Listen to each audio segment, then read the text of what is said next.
नाज़रीन, young doctors association Mirpur Azad Kashmir जो है वो गुज़श्ता कई माह से सरापा एहतजाज थे। उनका यही मुतालबा था कि हमारे मुतालबात तस्लीम किए जाएँ और पंजाब और फेडरल के बराबर जो मसावी जो इनको सहूलियात हैं वो इनको मुयसर नहीं है, जिस पर ये OPD सर्विस और जो मेडिकल की दूसरी सर्विसेज हैं उनको इन्होंने बंद कर दिया था।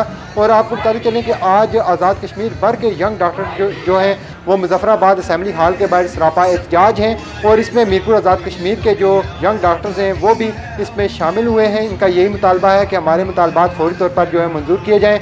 अगर हुकूमत आज़ाद कश्मीर हमारे मुतालबे पूरे नहीं करती तो हम ये जो एहतजाज है इसका दायरा कार आज़ाद कश्मीर भर में जो है वो फैला देंगे।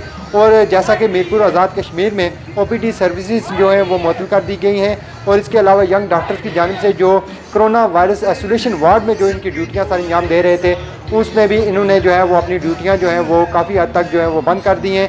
और महकमा सेहत है जो उसको भी खुसूसी तौर पर इस तरफ तवज्जो देनी होगी, क्योंकि आज मुजफ्फराबाद में जो आप देख सकते हैं कि यंग डॉक्टर जो हैं वो सरापा एहतजाज हैं और इस वक्त जो है वो जो असम्बली हाल है इसके बाहर एहतजाजी मुजाहरा कर रहे हैं और धरना दिए बैठे हुए हैं। इनका यही मुतालबा है जब तक हमारे मुतालबात पूरे नहीं होते, हुकूमत आज़ाद कश्मीर हमें सहूलियात फराहम नहीं करती, उस वक्त हमारा एहतजाज जो है वो जारी रहेगा। जी।